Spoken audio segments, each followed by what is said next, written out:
नमस्ते, अस्सलाम वालेकुम, सत श्री अकाल। मैं हूं ज़रीन खान। आज का मेरा जो वीडियो है वो बहुत ही ज़रूरी है आज के टाइम में, क्योंकि आज का मेरा जो वीडियो है वो डील कर रहा है साइबर क्राइम से। मैंने एक पैनल डिस्कशन किया है बहुत ही जाने माने लोगों के साथ, जो कि हैं doctor Rajinder Singh, XDGP of Punjab, mister Pawan Duggal, जो कि हैं जाने माने एडवोकेट, डॉक्टर नवजीत सिद्धू, जो कि assistant professor of law VIPS GGSIP university से, and advocate mister Tariq Khan. ये पैनल डिस्कशन था साइबर क्राइम पे, साइबर बुलिंग के अगेंस्ट, साइबर ट्रोलिंग के अगेंस्ट कौन से लॉज हैं, इन लोगों के, ये जो ट्रोल्स हैं जो सोशल मीडिया पे नेगेटिविटी फैलाते हैं, रेप थ्रेट्स देते हैं, औरतों को ऑब्जेक्टिफाई करते हैं, इनके खिलाफ क्या किया जा सकता है क्या नहीं। तो मेरा ये वीडियो देखें, आई होप ये आपके काम आए। The topic for the discussion today is cyber trolling and prohibited content. And we have an amazing line of speakers with us today. We have Mr. Rajinder Singh, who is the DGP of Punjab. We have Ms. Zareen Khan, the famous Bollywood actress. We have Dr. Pavan Duggal, who's a cyber law expert in the country.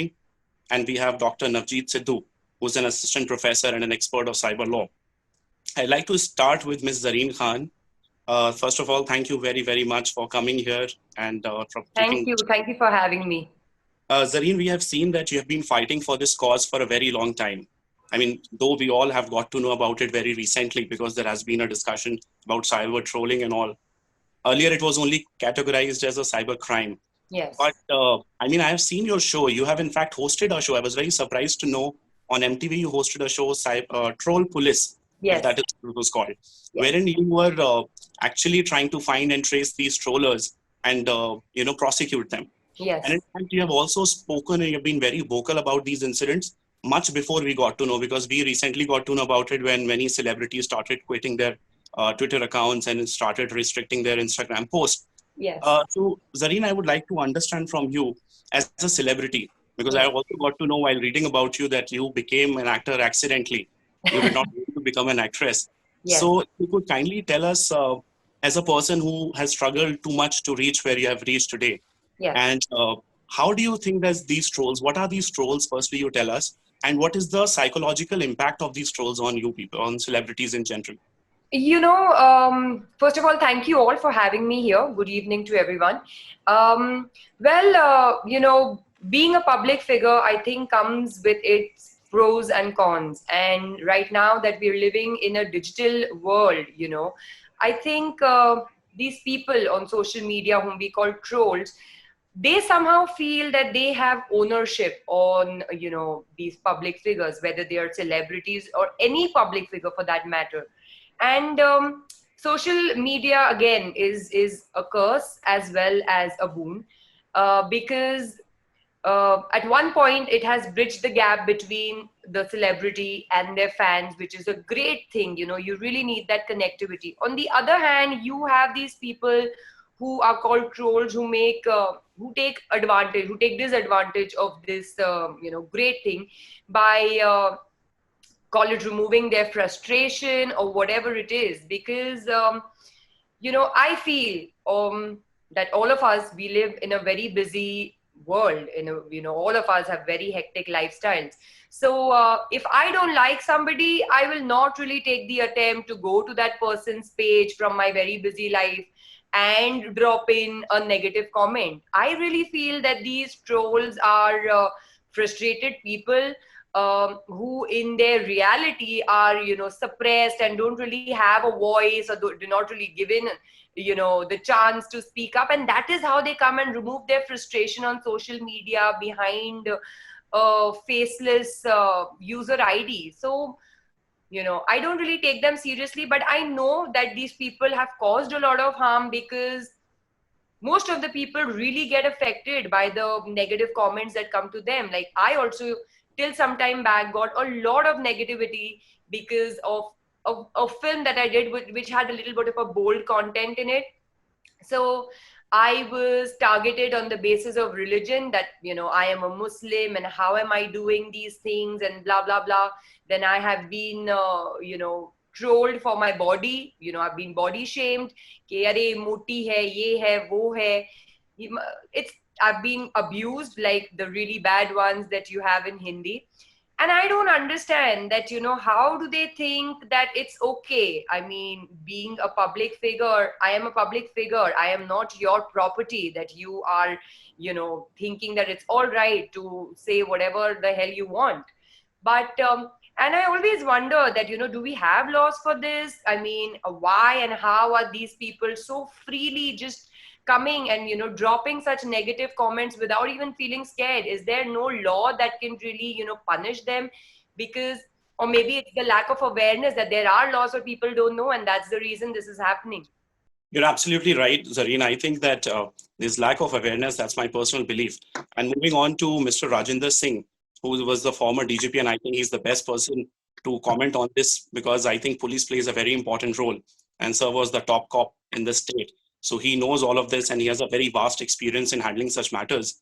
So my request, Sir, if you could kindly tell us, because like Zareen pointed, a lot of celebrities as well as the common people, even if they're not public figures, it has become a daily affair to target these peoples by somebody who's just sitting somewhere at the comfort of the zone to comment publicly on these individuals. So how do you think, so what is the right way to guide these people? Could you kindly shed some light about how, where to report, what to do, what actions should they take, sir? Yeah, you have rightly posed to me that where we should lodge our complaint. National Cybercrime Reporting Portal is there. They have classified these matters in 24 items. They're quite wide classification. I think everything can be covered in that. So one can lodge complaint online on that. Every state has its own cyber wing, cybercrime wing. There are special cybercrime police stations. Special staff has been dedicated. Of course, with police, it has not been that big priority because police remains busy in law and order duties. This is a work which needs a very patient investigation. But I don't think that there's no such solution. We have solutions. We have been solving such crimes. We have been preventing such crimes. I think we should cause some duties on users of the phones and the computers. Said that this is the limit, this is the reasonable restriction, and accordingly we should take them to task. Police has to be augmented on this point because police, the staff is very less, and moreover, IT Act also says that inspector level officer can only investigate into the matter, not below the inspector. So we are making a lot of efforts in terms of training inputs and selecting staff, those who are knowing about IT. Incidentally, many new IPS officers are very well acquainted with IT. Now I'd like to move to our next panelist, Dr. Pavan Duggal, who is an expert and I think one of the best persons is amongst the lawyers to consult on these issues. So before I ask you a question, sir, I would like to first apprise you of an incident which occurred in 2018. The famous journalist Nidhi Razdan, she received death threats and various other threats on her Instagram account. And when she in fact reported to these intermediary, because the cyber trolling and bullying, it takes place on these platforms like Twitter, Facebook and Instagram, because these are the intermediaries which link a user to these celebrities and to these personalities. And it's a platform. So what do you think is the role and responsibility of these intermediaries in curbing this kind of bullying or trolling? And do you think, because the way I see it, currently there are no guidelines in place, but these self-regulated guidelines which have been framed by these intermediaries, like for instance, Instagram had that if there is any content which is about any physical harm or any violence against a person, we will remove it. But the moment you report it, I personally have felt it, that when you're reporting it, the standard response that you get is that this does not violate our community standards, though their policy itself says so. So how do you think we can make them accountable? Because I think they have a very important responsibility, sir. Thanks. There's no to denying the fact that intermediaries have such an important role to play in this entire ecosystem. But unfortunately, the intermediaries today have merely restricted their role to being that of a mere spectator. And the reason for that is thanks to a judgment of the Supreme Court. Well, just before I go to that judgment, under the Indian Information Technology Act 2000, these intermediaries are network service providers. They are people who on behalf of another people are receiving, storing or transmitting data or providing services with respect to the said data. However, the issues pertaining to trolling and stalking and cyber harassment have not been dealt with under the IT Act at all.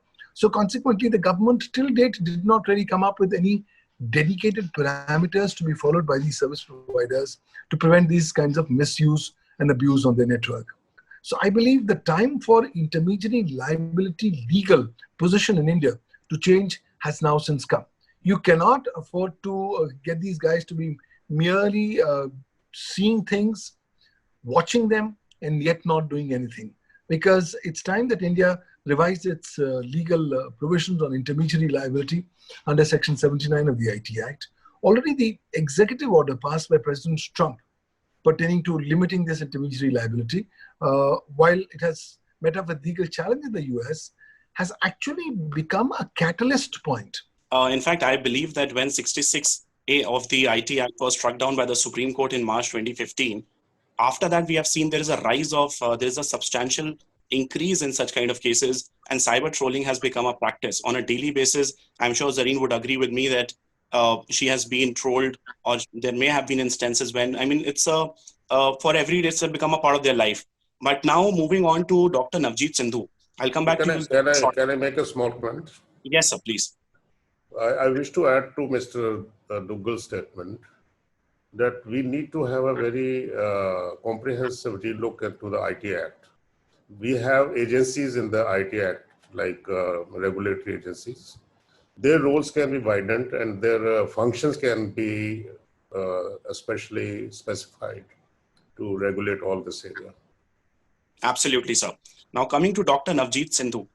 NAVJEET, you have been a teacher, you have been teaching for years, and you are an expert in international law. And you have also have some expertise in cyber law. And you deal with the youngsters who are, in fact, we have seen most of these cases, the youngsters are behind it, like the recent incident of boys' locker room and the girls' locker room. And it's pretty sad because I feel that even these accused, they do not understand what they're doing, what is going to be the consequence of their actions. And when they are acting into such a manner, they're under some kind of inner compulsion to forget all that the society has. So my question to you is, how important is it to instill a sense of responsibility and awareness amongst these youngsters? Yeah. First of all, I would like to take this opportunity to thank the team Disputandum for providing me this honor and privilege to be sharing the platform with people who are stalwarts in their own fields. And I would also like to congratulate the dynamic team for coming up with this idea of the panel discussion on such an important topic. Before I begin to answer that question, I would like to take you back to the year 2016 and October 2016, when the Time magazine has devoted its entire cover story about internet and the culture of hate. So the cover story of October 28, 2016 issue of Times magazine was titled as, "Why Are We Losing the Internet to the Culture of Hate?" Aside from the familiar red Time title, the only image on the white background of that cover is a flame-haired, pointy-eared little troll with a demonic smirk, easily typing on a laptop. So if you look at that, the thesis of the Times special issue was that trolls are running the internet, and the way they are doing it is to pervert a technology that is well oriented towards sharing ideas, values, wisdom, hopes, by turning it into a dark, airy cyber forest where bad and dangerous things are lurking.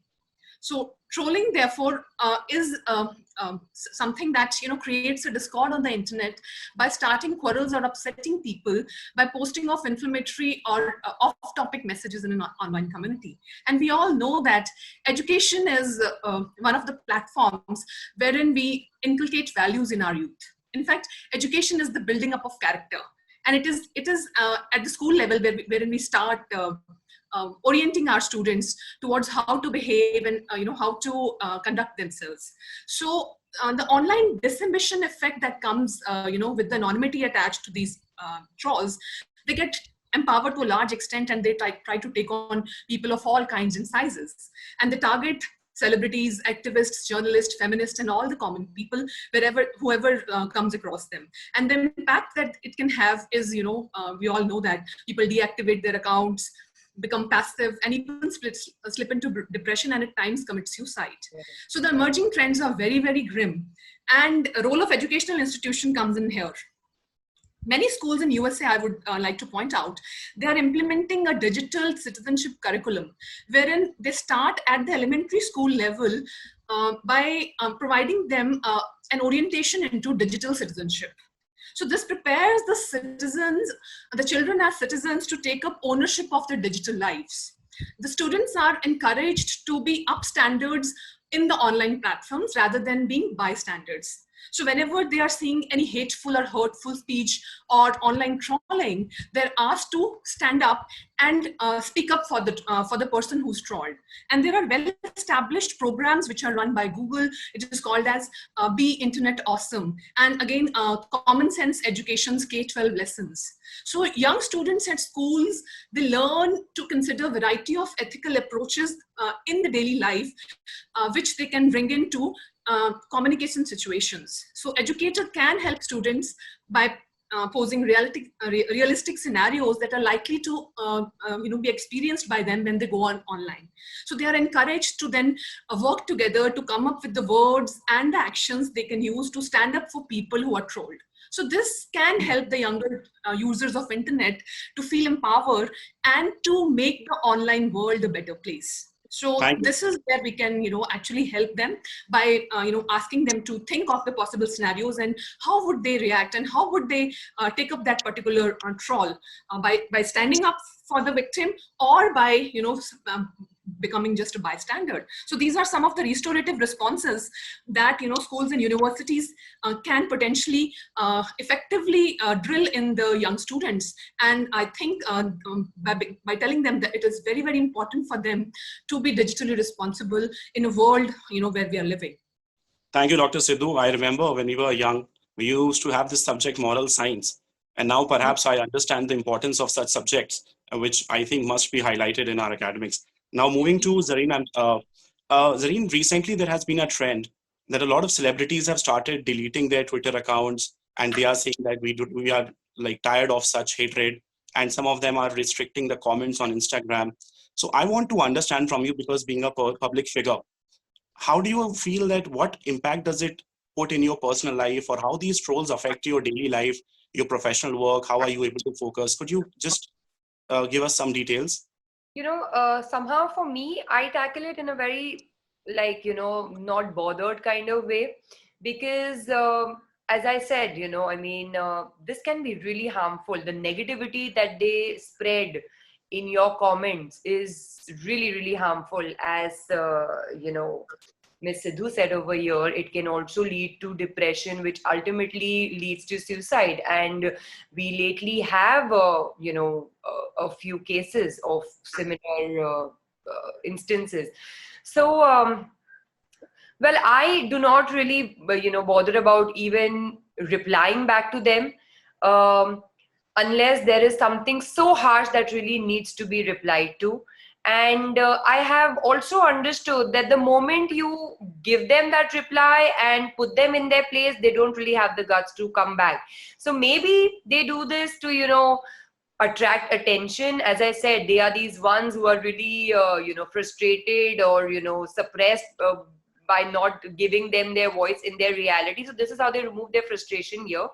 once you give it back to them, and then you never hear from them again. So I think it is just an attention seeking gimmick that they try, that okay, if everybody is giving you good comments, how am I going to stand out? So let me put out a really harsh something negative, and somehow it's human. I mean, if you see something negative that sticks to you, that grabs your attention.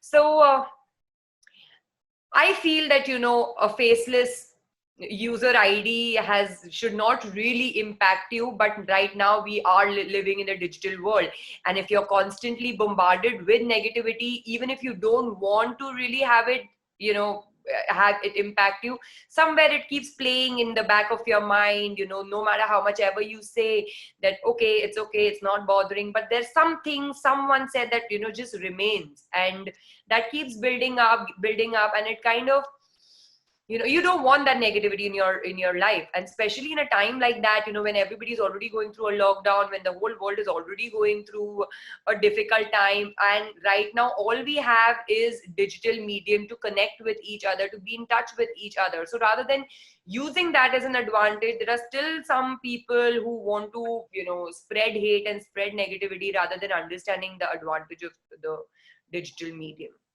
Zareen, I'd like to ask you one follow-up question on this.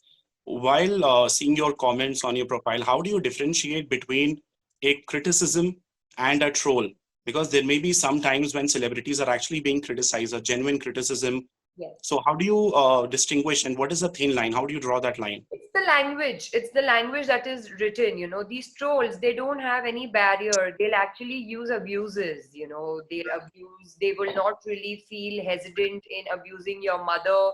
They will not really feel anything in abusing your lineage. Like, they even know where your lineage starts from. So they would target you on your religion basis. They'll try to come and teach you religion. I mean, if as far as I know, my religion in Islam, you're not even allowed to raise fingers on each other. So you can't, if you are not following it the right way, I don't think you have the right to even come and teach me my religion. So there are a lot, there is everywhere. I think it's just negativity. It's the frustration that they're going through in the real world, which they come and remove in the digital medium. You're right, Zareen. In fact, I'd like to tell you all that Amnesty International had conducted a survey recently, as per which, because we know that females and women, they are the most common target of these online violence. And I was surprised to see that 70% of those targeted women, they said that we changed the way we think, and we change the way we use our social media after such incidents happen. And when we try to report it to somebody, we are informed that ignore it, there's nothing you can do about it. Yeah, exactly. Because I'm sorry to cut you here, but I go through that so many times, and it's not just trolls, it's even being a public figure. There are so many times where, your face is morphed on a nude body and all of that on some random handle, and when you report it, I don't know if there's any action taken against it, because then they come back with some other username having the same things on it. So there has to be some definite, punishment towards it, because if there is no punishment, if there is no fear created amongst these people who are doing this, they're going to just continue doing it. Okay, thank you. Mr. Rajinder Singh, I have a question for you in this regard. Though you pointed out that there are certain remedies which are available under the law, I would also like to hear the views of Mr. PAVAN DUGGAL on it. But briefly, if you could tell us, Rajinder sir, that, for instance, I'll give you an example. Women and Child Development Ministry had shared online, I'm sure many people do not know about it.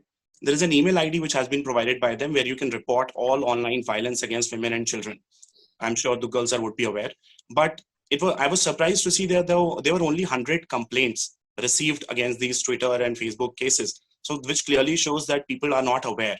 So Dr. Singh, Mr. Singh, can you tell us how we can actually bridge the gap between the police officers and these individuals? Because I have seen some females being targeted, and sometimes what happens is their nude photos or perhaps some morphed images are shared, and then they are scared to comment because they can't discuss it with their family. And when they go to the police sometimes does or does not help. And you're right, there is a lack of machinery. But how do you think that gap can be bridged? how a victim can easily approach whether the police should take suo motu action. Could you highlight? First, I address Ms. Jareena's grievance that when somebody lodges complaint, nobody knows what happened. It gets lost in the routine. This happens. Even if I send some complaint, it will happen to that complaint, the same fate it will get.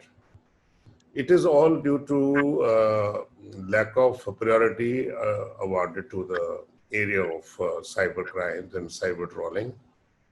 In fact, police remains always very heavily burdened with all kinds of duties. The law and order duties make them totally different. Rather, they are not friendly with such kind of activities. They rather lose interest in these things. We are getting at all levels, even constable to DGP level, we are getting good staff, those who are very well acquainted with IT and all this. Only thing is that their number is very small. And they also get deployed to other duties. This is one thing, this is one area. Regarding the awareness, that we should make public aware how this can be lodged with the relevant authorities. I think social media can be used very effectively, that the same mobile phone, the authorities can publicize that these are the places where somebody can approach and they can verify what has happened to the complaint. And authorities can be further sensitized that they have to be a little more responsive to the complainants. A lot of people are not aware what is prohibited content and what is the legislative framework around it. Could you briefly tell us what is prohibited content, sir? Well, thanks. In the Indian context, the prohibited content is referring to that content which is prohibited under law or under rules or regulations. Now, the government of India has come up with the Information Technology Intermediary Guidelines Rules 2011. It actually gives a list of these kinds of content which is prohibitive. So which should include any kind of a content which is lascivious or which is defamatory or which is effectively going ahead and infringing the privacy of a person. Similarly, any content which is against the sovereignty, security, or integrity of India is also prohibited content. Any content where you violate or infringe the intellectual property rights, whether it's copyright or trademark or any other rights of any other person, that's also deemed to be prohibited content. We're also expected not to publish or host any kind of a content which you know is false, or the effect of which is to tend to deprave and corrupt the minds of those who are likely to see, read, or hear the same. In addition, the law categorically says in section 468 of the Indian Penal Code that when you create a false electronic record, for example, you create a trolling message which is completely false, you are effectively engaging in electronic forgery. And when you do the forgery, either for the purposes of cheating, that becomes an offense under 468 IPC with 7 years imprisonment and fine. And if you do this electronic forgery for the purposes of harming the reputation of another person, that will tantamount to yet another offense under 469 Indian Penal Code with 3 years imprisonment and fine. So I think what's broad in terms of what's prohibited content is what's specifically looked at in the IT rules 2011. However, when I look at from the service provider's perspective, I find that they also come up with so-called terms and conditions and community standards. Now, a lot of these contain a lot of content which may not be illegal, but which the service provider still may not want you to publish on that respective stuff. But the problem is that when they talk about community standards, they would like to apply the US community standards for an Indian ecosystem system kind of a situation, which is completely lopsided and has completely undesirable results. So in a thumb rule, if you're doing anything which is violative of the law, if you're hitting somebody below the belt, if you're trying to rip somebody's reputation without any kind of a cogent substantive evidence, or if you are publishing content which is in violation of the law, whether it's defamatory, derogatory, abusive, humiliative, obscene, libelous, or if you're doing anything against the Indian interest in cyberspace, that will be tantamounting to prohibited content under the law. Thank you, Dr. Duggal. I completely agree with you. I would like to move to Dr. Sidhu, and I'd like to ask her, do you think that there is lack of gender-neutral laws against trolling in India? When specifically speaking, the laws, actually the existing laws are inadequate to deal with any kind of trolling, so to say. Because whatever laws are there in place, I think IPC is the go-to law for any person, for any woman, if in case, you know, she's been stalked, or, you know, her morphed pictures, or, you know, voyeuristic messages are posted about her. So IPC again is again, I don't want to go into the criminal part of it, that, you know, how do you approach the court, but I think that we need a specific set of regulations which should deal specifically with cyber trolls and cyber bullies. And this can come from a joint you know, responsibility of the government and the intermediaries, and as well as the civic society as a whole. So if they all come in together and they give themselves rules, probably, you know, even international law can actually play a part in that. They can frame a general global governance framework, and the rest of the countries can then suit these rules, can localize these rules depending upon their own requirements. So whatever laws are in existence, they are inadequate. You know, gender neutral or not, they are not there at all. So if somebody is told, they do not know how to approach the police, and nobody wants to go into the criminal part of it. So it should be, I think, made a civil offense, so that, you know, people can approach the court and get the desired remedy. Thank you, Dr. Sidhu. Now, moving back to Zareen, do you think that being thick-skinned is the solution? And also, I would like to ask from you, what do you think is the responsibility of these established celebrities who have a huge fan following to convey or to take up this issue, or to tell their fans not to do such activities? See, first of all, fans will never do these activities. They are the anti-fans who do these things, you know. And it is true what you said, you know, in now in this whole digital era where there is no barrier, or there is no obstacle where people can come and say anything good or bad. You have to be thick-skinned, and that's the only alternative, because people don't know of the definite laws or the definite punishments that can be, you know, given to people like that. Most of them, I mean 90% or more maybe, people do not know whether there are any cyber laws or punishments, and that is the reason they freely come and do things like, you know, it's okay when it's not. So I think awareness needs to be created more widely, and it is public figures, celebrities, activists, and people who, you know, who have big audiences. So it's their duty to spread awareness about cyber laws, because I know for a fact that, you know, not many people in our country are aware of it, and that's the reason there is so much cyber trolling and bullying. Thank you, Zareen. I'll come to Mr. Singh. Mr. Singh, in some of the cases, what we have seen is that the servers of these websites where these kind of morph pictures and all are uploaded, they are based abroad and they're not based in India.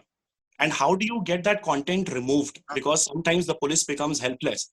A, you do not have the mechanism and the requisite knowledge. B, you don't have experts of information technology, in the investigating officers are not that aware about the technology. And the third issue is that when you ask these entities which are headquartered in other countries, then you are at their mercy. They will give you what they want and they will not give you what they don't want. So how do you think in such cases, because the victim is, even if the complaint is pursued, then how can the police, I mean, do you think these issues are actually faced by the police, or do you think there are any solutions?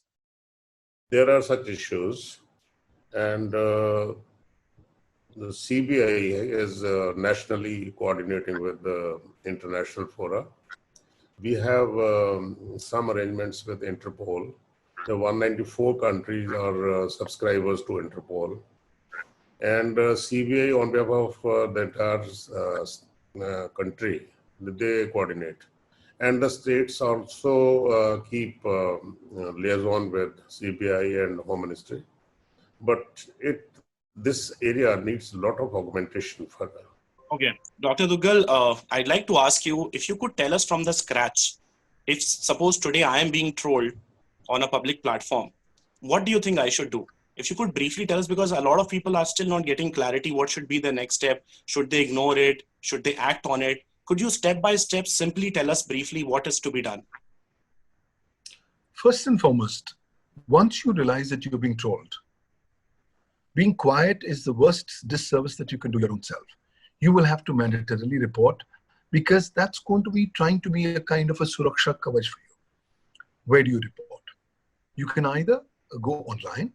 There's a governmental portal of central government, Ministry of Home Affairs, being cybercrime.gov.in, where you could go ahead and report this while sitting within the comfort of your home. In addition, there is a National Commission of Women website. You can go there. They also allow you to report these instances, and they will thereafter take action in the sense of recommending appropriate criminal action. Number 3, you must also immediately go and report to the service provider or the platform. Don't think that the service provider is too big or too huge and they will not respond. It's your reporting which is more important, not the response. Because once you report, at least it becomes within their knowledge. Also, a lot of these service platforms have the ability for people to report abuse. So if you can get your own family members, your own friends also to simultaneously report such kind of an abuse, then invariably, once a particular abuse complaints reach a particular momentum, a lot of times we find that the service providers on their own would want to just go ahead and disconnect the same. But these are no guarantees that you will get effective relief. If you're still not getting effective relief, please realize you're not going to go one-to-one with a person who's trolling you, because he wants to elicit a reaction from you. And if you're going to give that reaction, that's going to further embolden him.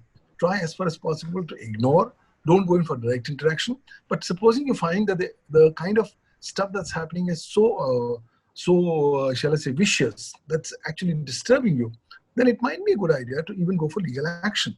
Of course, you should go and follow up with the police so that they can register an FIR, because the police would have invariably kind of a working relationship with a lot of these service providers, and they will be able to get the details of the internet protocol address, which was used for the purposes of either creating the false ID or for the purposes of tweeting false information.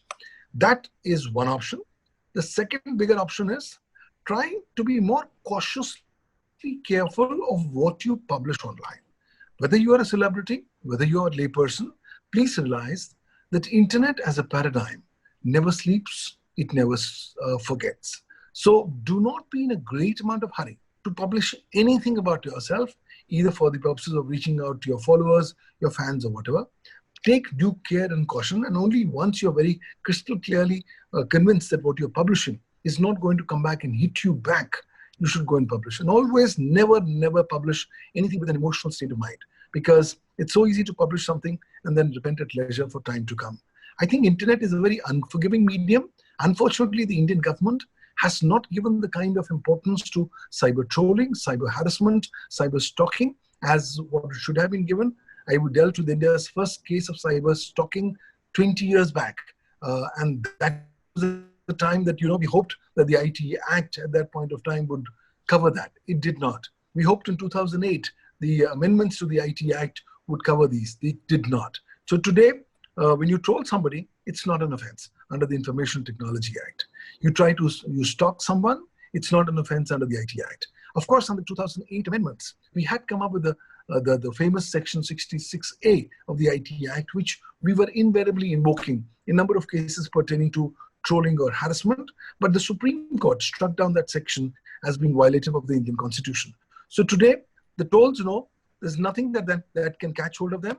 The Indian law enforcement agencies are completely clueless of trying to track these guys. In any case, even if they're clued, for them, these kinds of matters are very, very low priority areas, and therefore they're not likely to get the kind of significance or importance. And finally, I think there's a complete lack of a user-friendly approach amongst the law enforcement agencies vis-a-vis victims. You go and try reporting this, most of the time you yourself are seen in a great kind of element or color of suspicion, saying you are yourself the perpetuator or the criminal rather than being the victim.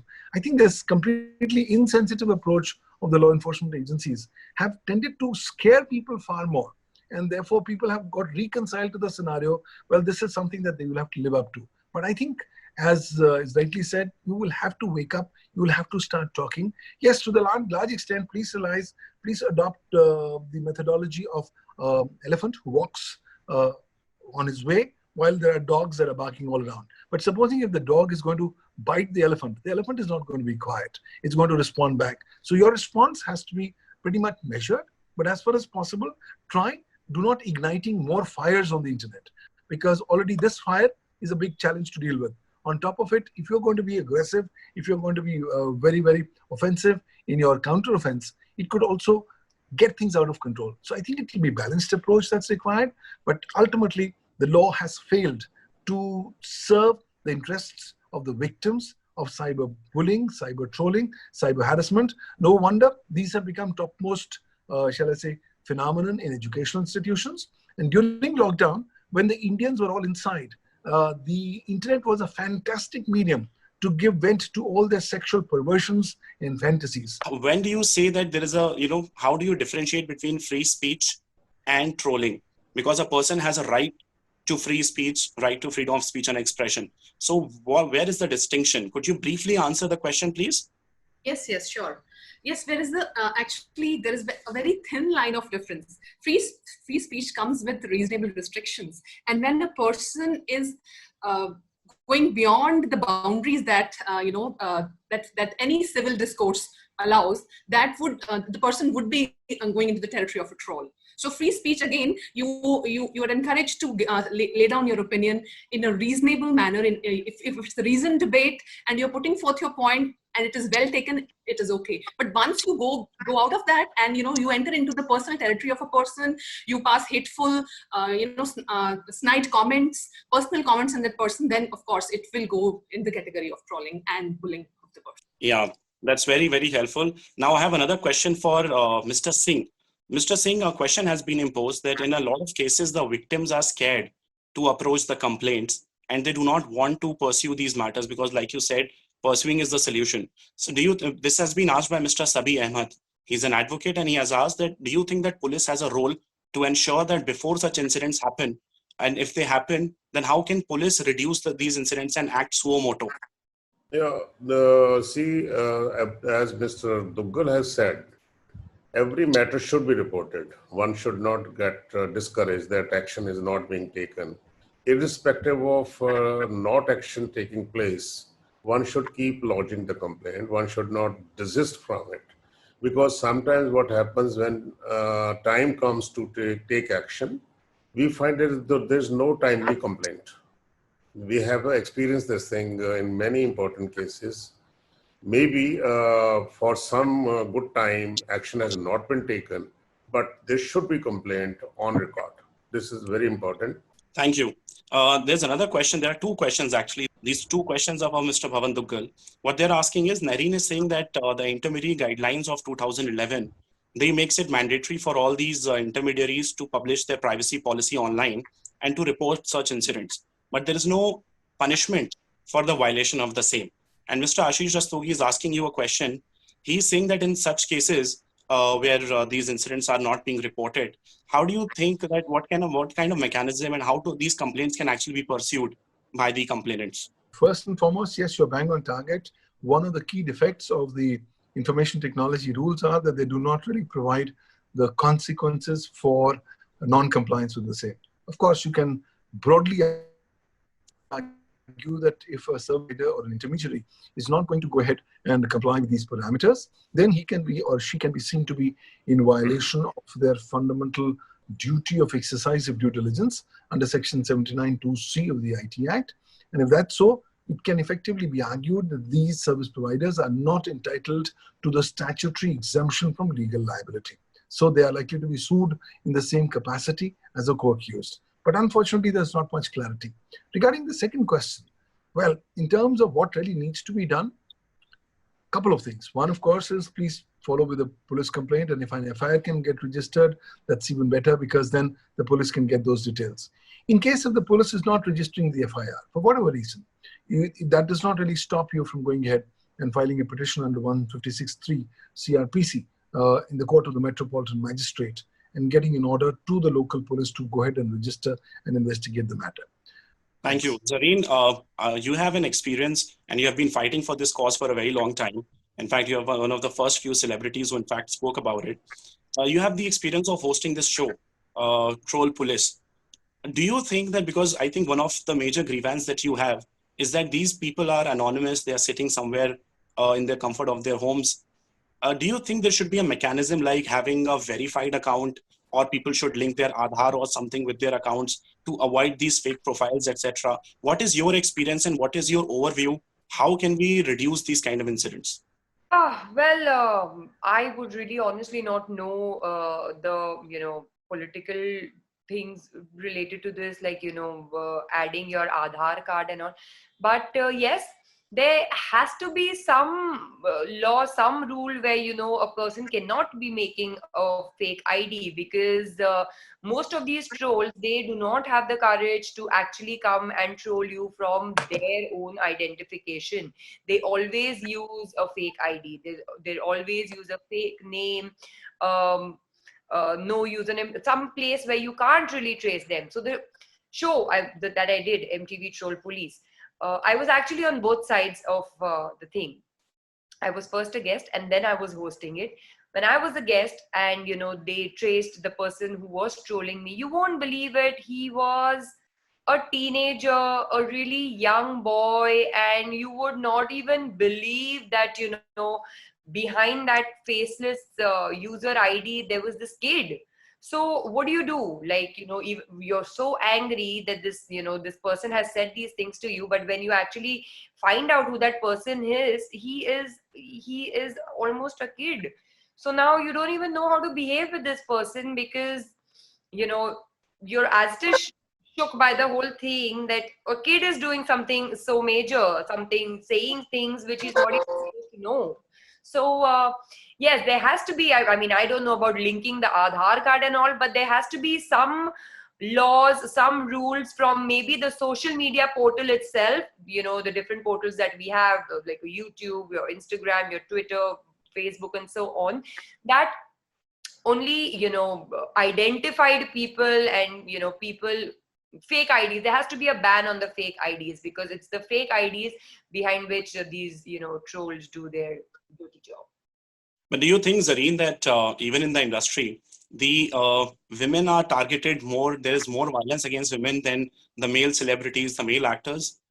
Yes, I feel so, because women are highly objectified, I mean, they don't really feel wrong in even writing about certain body parts of a woman, and they think it's okay, and I don't understand this whole concept, and I don't understand that how do they think that they have so much freedom. And I will again come back to the whole thing that it's because of lack of awareness that, because these people think that they're not going to get punished. There is no cyber law, there is no cyber punishment in our country, so it's okay to do it, But yes, women are highly objectified, and, they suffer from rape threats to abuses to being objectified to being morphed with like on nude bodies. I mean, and it's there has to be a stop to this. There has to be some certain definite law that is going to really scare these people to do it, because I have come to realize one thing, that till the time fear is not instilled, people don't really give a damn. I completely agree. I think deterrence is very important. And Dr. Duggal was rightly very, very right when he said that cyber laws are not taken that seriously, and, these offenses, because, there is no separate offense of trolling or bullying. Exactly. It is all covered under. Most of them are not aware. Most of them are not aware. Like, right now, everybody has an access to a mobile phone with internet, whether he is an educated person or an uneducated person. So, and, somehow the illiteracy rate in our country is somehow higher compared to the literacy rate. So even those people have their phones. They have no idea about the laws, the rules, the punishments that are going to, the consequences of trolling. So I think awareness on a large scale has to be, spread, so that these people who are not well educated and are using internet and are thinking that it's okay to just drop and abuse or objectify a, person's body part and all of that, it's okay. So there has to be awareness against it. Thank you so much, Zareen. Dr. Sidhu, my question to you is that, a lot of cases we have seen that these, like rightly pointed by Zareen, that some of them were teenagers. Do you think there is some role of parents in educating their children, or parents should be held liable, or perhaps, students in school and universities should be open up to speak about such issues with their teachers, that comfort should be given? Can you please tell us something briefly about this? Before I take up that question, in the sense, because you need to understand the psychology of these trolls. Why are they indulging in this behavior? Once we understand the psychology, then we can actually come to the familial part and the role of the school and probably the university systems.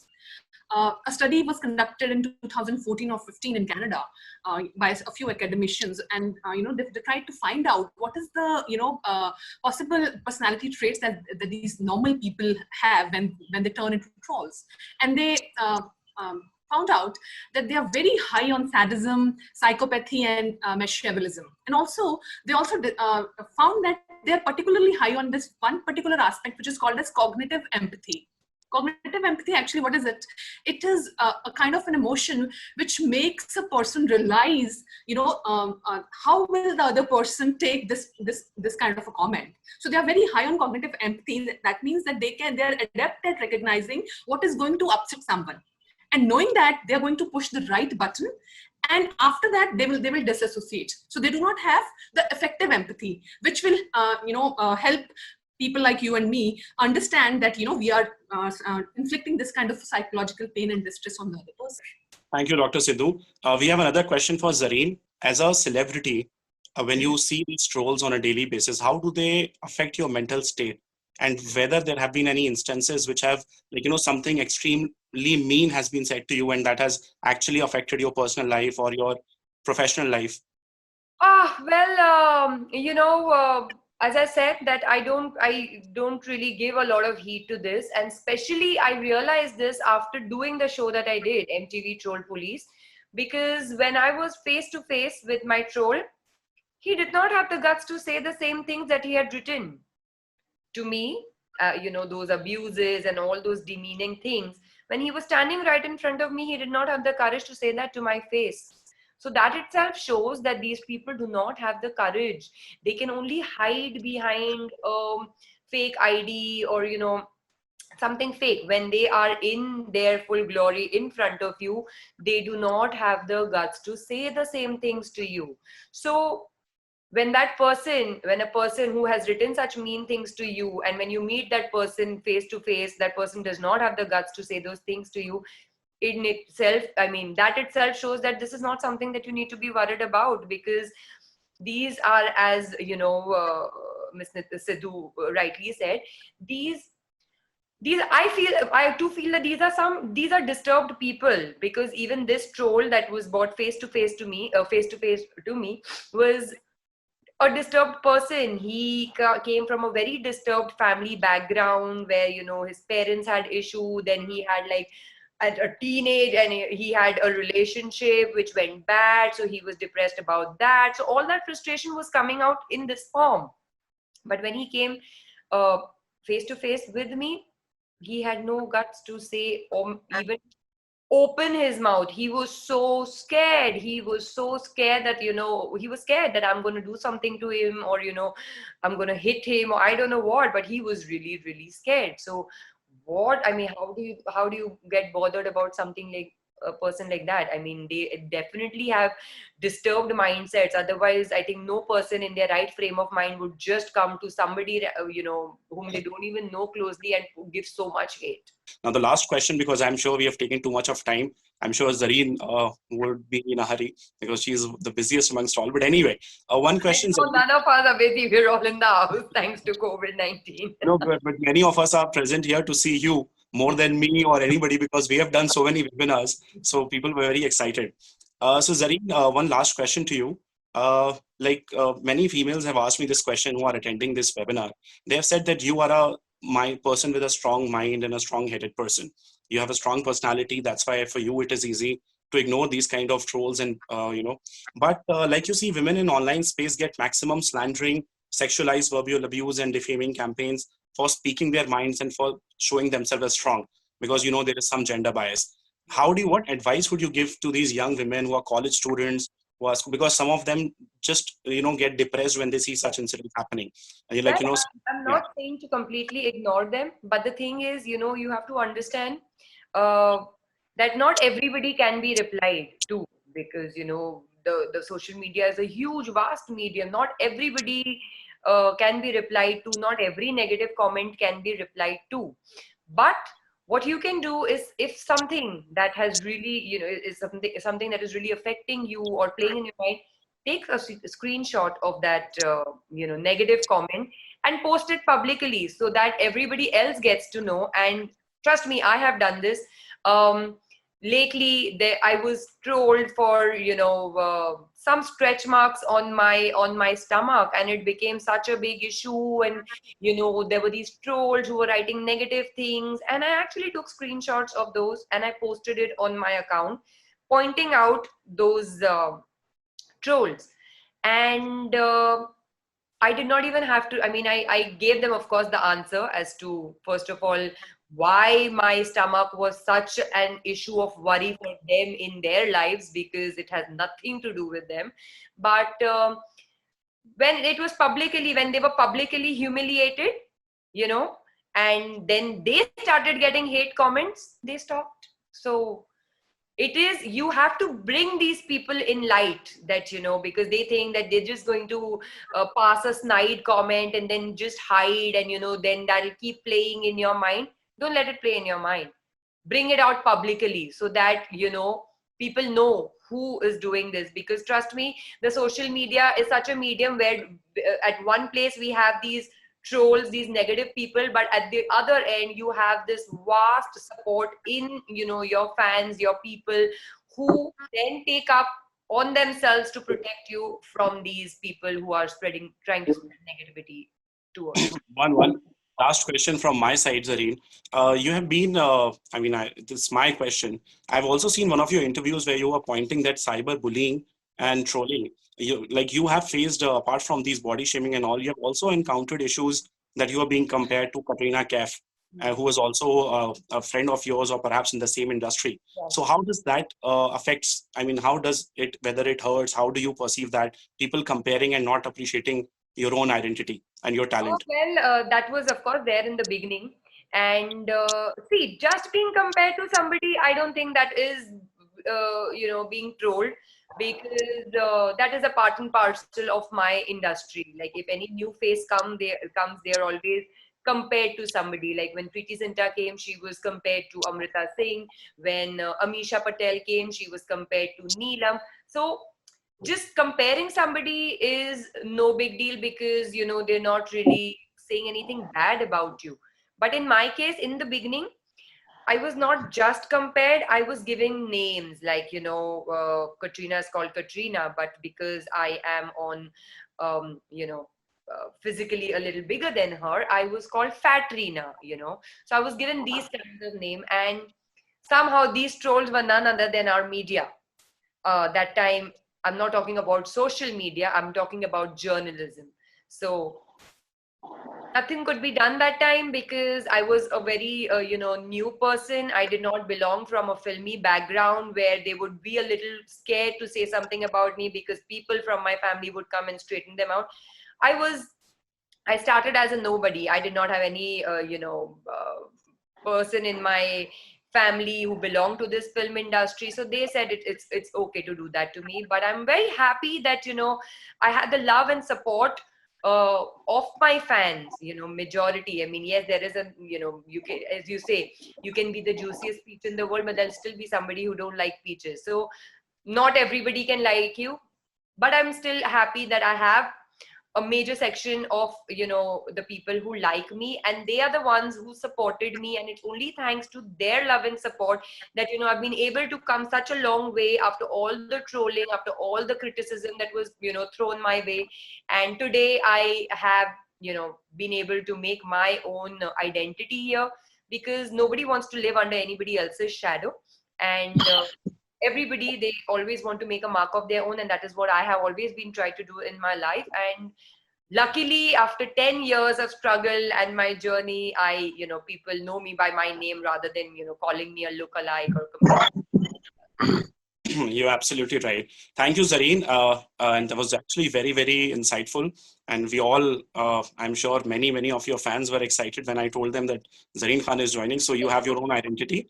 And we all are pretty impressed with the work that you have done in your movies. तो I hope ये video आपको अच्छा लगा. बहुत ही informative video था about cyber crime, कि cyber bullying, cyber trolling के खिलाफ क्या एक्शंस लिए जा सकते हैं. प्लीज अगर आपको ये वीडियो पसंद आया है तो इसे लाइक करें, ज्यादा से ज्यादा शेयर करें, ताकि और भी लोगों को ये इंफॉर्मेशन मिल पाए, और मेरे चैनल को सब्सक्राइब करें. सी यू सून.